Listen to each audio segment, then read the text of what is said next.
Subtest 1 of the CSET multiple subjects exam has a lot of vocabulary that you need to know.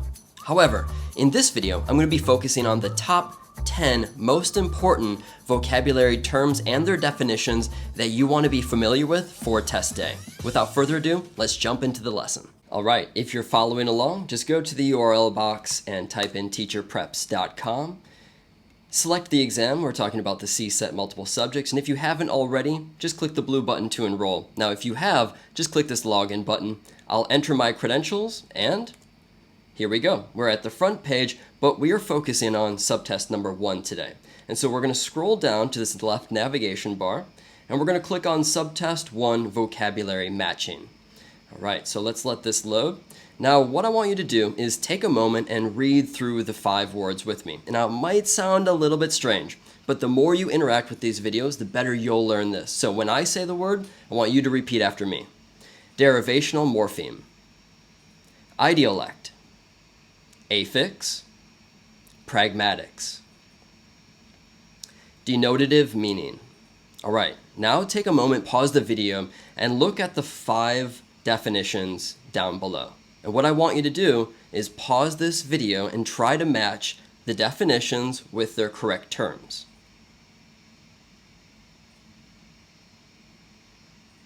Alright, now before I just give you the answers and we match them together, what I want to do is I want to present you with these 5 vocabulary terms, their meanings in a short lesson. So let's get to that now. Alright, so here we are at our notebook, and it always helps me learn if I write something down. So if you haven't already, grab your notebook and a pen, and let's write these down together, and I'll show you the way that I remember these words to make things simple. So the first one that we have is derivational morpheme. So just write this along right with me. Here we go.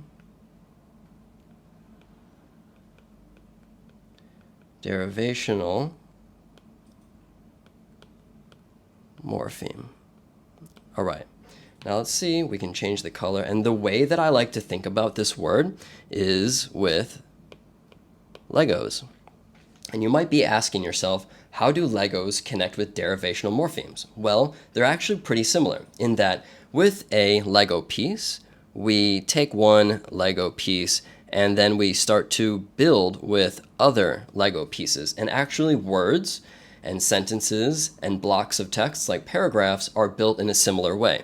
So where we start with one Lego piece and we'll construct it just with adding little other pieces, just like words, into sentences. So one example here, I'll write this example in black, is let's say if we have a word like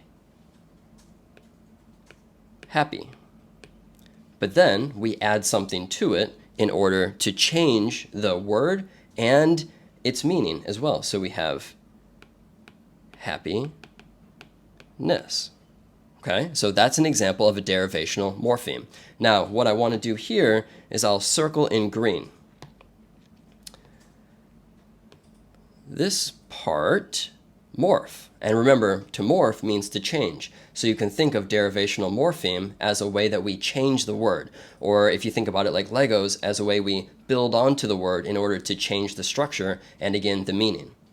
And we'll go to the second word. And the second word is idiolect. So again, write this down with me.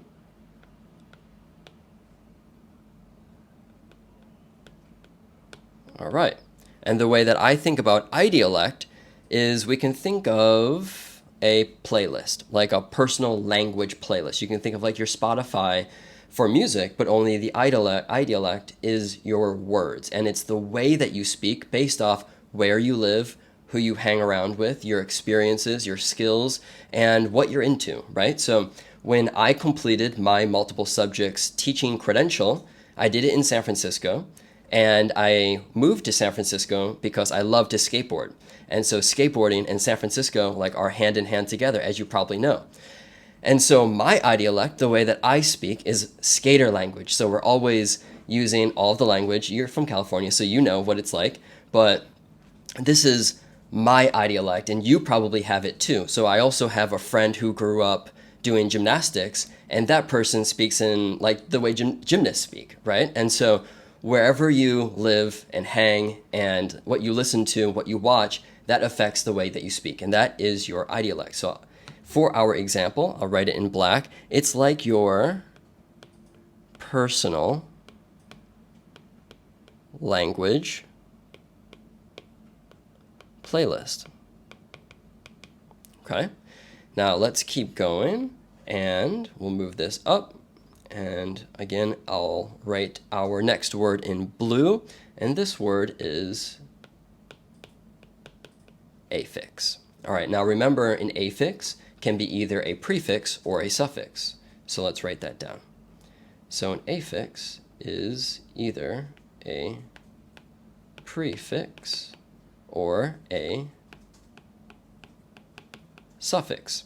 And remember that the prefix is before the word, and the suffix is after the word. So let's take a look at an example. And I'll write the example in red. So let's say we have a root word like service.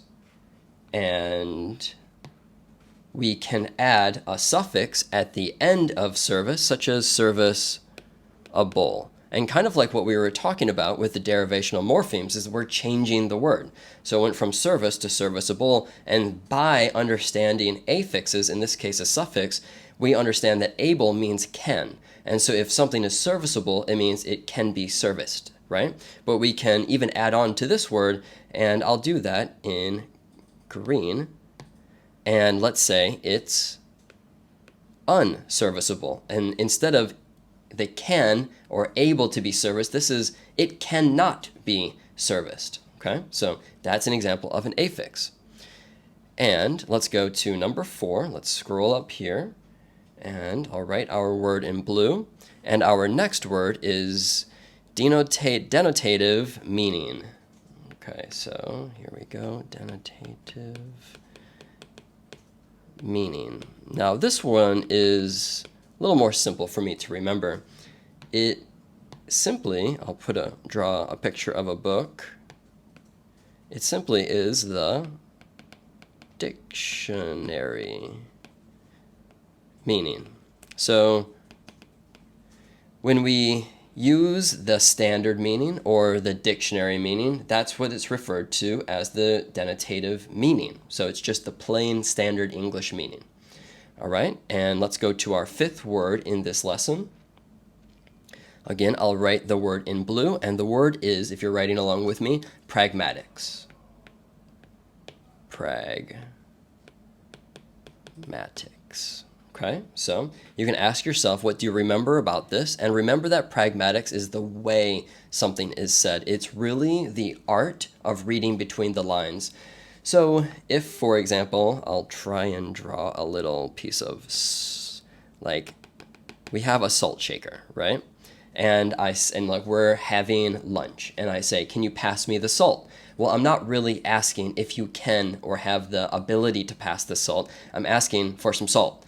And so that is pragmatics. It's more than what's just said. It's not the literal meaning. I'm not asking you if you can pass the salt. I'm just asking for some salt. And so that's pragmatics. It's really the art of reading between the lines, and it is the way something is said. All right, so these are the 5 words. Let's go back into the CSET multiple subjects test prep, and let's match these terms and their definitions together. All right, back in the CSET multiple subjects test prep, now we have our 5 key terms, and what we want to do is I'll read the definitions, and together we'll match them. So the first one says, a component of language that when added to root words or stems creates new words with altered meanings, sometimes changing the word's grammatical category. Is it derivational morpheme, idiolect, affix, pragmatics, or denotative meaning? All right, I want you to think about what this is, and I'm going to go with the first one here, derivational morpheme. Okay, now let's go to the next one, number 2, the study and application of rules for using language effectively and appropriately in social settings, including both verbal and nonverbal communication to convey messages within various contexts. All right, and perhaps we should actually read the other Remember when you're taking your test, read quickly and then match the terms, or in the case of the exam, the multiple choice A, B, C, or D solutions that you know, and then you can always go back. So for number 2, I'm just going to pause and I'm going to go skip forward and see if other ones feel more easy to me. All right, so number 3 says a type of bound morpheme. So right there, I already think that I have it, so that's good. That is placed in specific positions, either before or after, relative to a root or base word, to change its meaning or function. Okay, so for me, I'm thinking, want you to connect the dots, see if you remember what this is, and I'm going to put this with affix. All right, so now let's go to the next one and see if I'm ready to match this term and definition. The explicit dictionary definition of a word. So right there, pretty sure I know what it is. Indicating the direct reference or real world object or concept it signifies. So remember, this is the dictionary meaning. So I'm going to drag and drop this one right here. And then down below, the unique combination of language elements such as vocabulary, grammar, punctuation used by an individual distinct from dialect, which refers to the language characteristics of a particular community. So again, I'm thinking of like skater lingo, and that to me would be the idiolect, which remember, that is the individual's playlist, language playlist, which means that the study and application of rules for using language effectively and appropriately in social settings, including both verbal and nonverbal communication to convey messages within various contexts, must be pragmatics. Let's drag and drop this right here, and let's scroll down and click the submit button. And all right, we got 5 out of 5. So these are the first 5 terms that we want to know and have a good grasp on for Subtest 1, CSET multiple subjects exam. But I want to go through the next 5 on the next page. So let's start. All right, now here we are at Subtest 1 Vocabulary 2 page, and we have our 5 new need to know topics and their definitions. So take a moment here, and I'm going to say the word, and again, I want you to repeat after me so these terms, the definitions really soak in for test day. Remember, the more active you are learning with these videos, the better you'll do on test day. All right, so all together: phonics, phonology, prosody, phoneme awareness, and morphology. All right, now take a moment, pause the video, and see if you can match the correct terms with their definitions.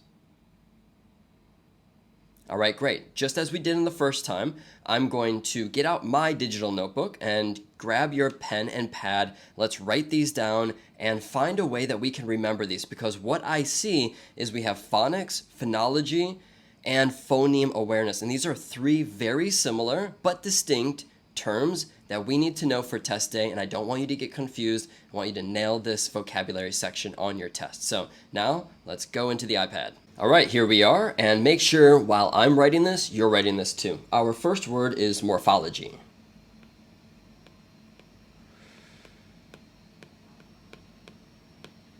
All right, and let's make sure that we have the definition. Remember that morphology is the study of word structure. So let's just write that down.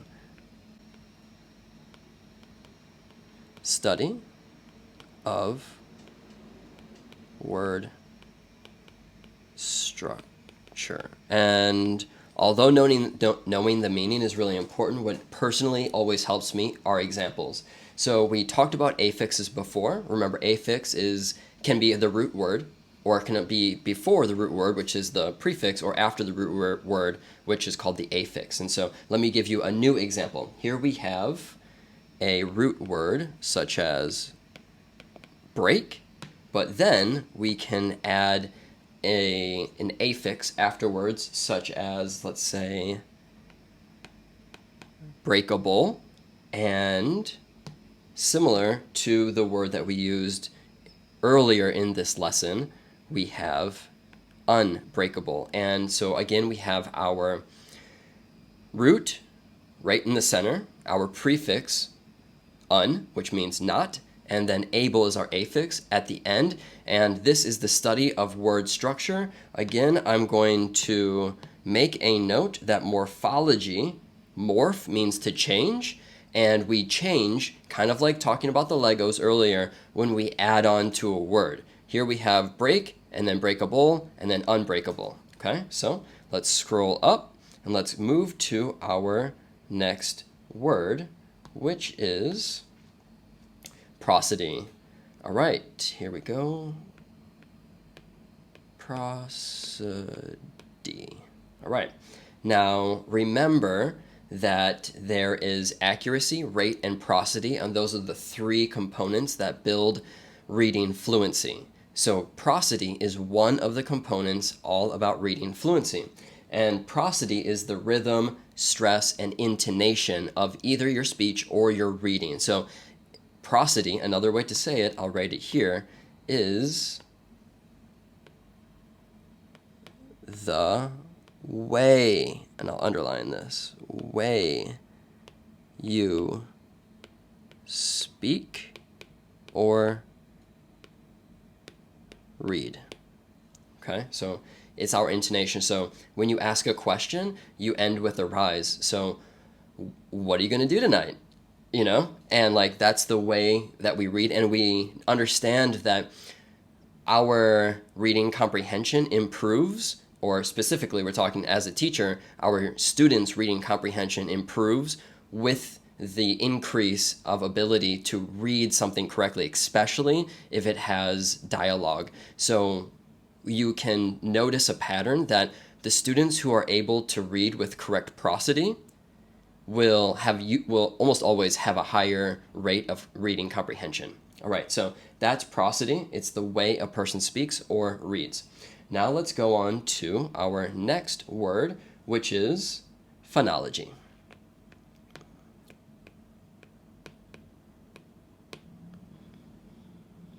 All right, and phonology, I'm looking at my notes here. Phonology is the study of sounds in a language and their systems and patterns. So what does that mean? Again, I learn best from examples, and I want to provide you with some examples. So phonology, let's see here, is the difference I put between a word like bit and beat, right? So they both have the B at the beginning, they both have the T at the end, but with the study of phonology, knowing that each letter or a combination of letters in beat, I'll circle this here, the EA creates its own sound, whereas this I, we have bit and beat, and this is phonology. All right, so let's keep going, and next word we have is phoneme awareness. Phoneme awareness. All right, and this is the ability to recognize and manipulate phonemes in spoken words. So remember that if you get a multiple choice question on your exam and it's all about phonemic awareness, phonological awareness, phoneme awareness, look at the beginning of this and what word do you see?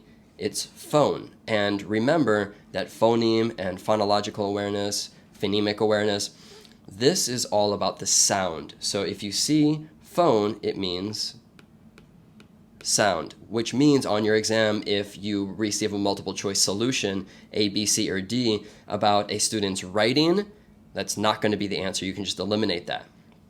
So with phoneme awareness, again, this is the ability to recognize and manipulate different words. So if, for example, we have the word, and I'll put this in green, we have the word bat. Well, a student, or we can ask a student to demonstrate their understanding of phoneme awareness, or phoneme awareness, and we can say, if we put the letter C and we take out the first letter in bat, what will we get? And the student correctly should say cat. And if they can do this, they have demonstrated their understanding of phoneme awareness.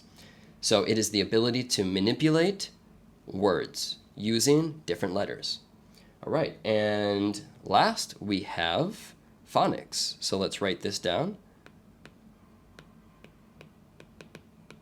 Phonics. All right, and phonics is a method of teaching reading and writing by correlating sounds with letters and groups of letters. So again, an example is, for example, let's say we have a little picture and that's a chair.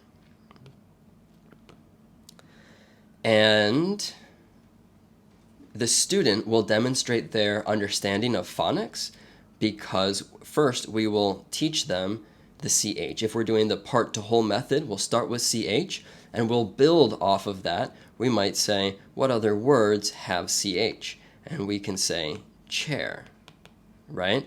And this allows the student to see CH in new words and in the new books that they're reading and have a better chance to be able to read it. Now, if you were going to use the instructional strategy of not part to whole, but instead whole to part, then you might start, let me put this in a different color, you might start your lesson on the whiteboard by writing chair, and then that's the whole, and then zooming into the part, you can introduce that the CH makes the ch sound.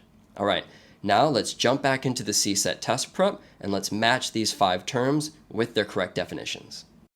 All right, now we're back on the CSET test prep page. We have our 5 terms with our 5 definitions, and what I want you to do after that mini lesson is take a look at these, try to do your best to match the terms and their definitions. All right, let's do this together. We've got phonics, phonology, prosody, phoneme awareness, and morphology. I'll read, and I want you to pause and think about which best shows the correct response. Here, this is the branch of linguistics that examines the structure of words, analyzing the way in which the smallest units of meaning combine and are arranged in a language. That is going to be morphology. Let's drag and drop that here.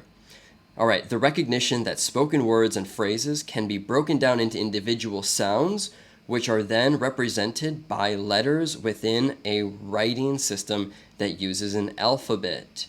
That is, okay, just like we did on the first one, you know, phonics, phonology, prosody, phoneme awareness, they're so similar.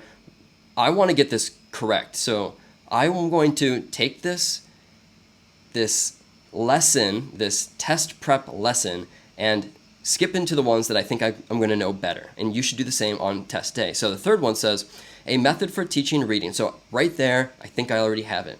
A method for teaching reading and writing that emphasizes the relationship between letters and their corresponding sounds. That is phonics, right? The set of rules that govern how sounds are organized and used in a language to convey meaning, as well as the study of their rules. This, okay, again, I'm going to pause. I'm going to go to the next one. Last, the aspects of speech that involve rhythm, stress, and intonation. Remember, intonation means prosody. So just like you should on test day, do the ones that you know, go back to the ones that you're not totally sure of, reread them. So I'm going to start here. The set of rules that govern how sounds are organized and used in a language to convey meaning, as well as the study of these rules. This is phonology, and this one is phoneme awareness. Now let's check it. Moment of truth. We got 5 out of 5. All right, I hope you like this test prep. If you want practice that's interactive and helps you for test day, go to teacherpreps.com, and I'll see you in the next video.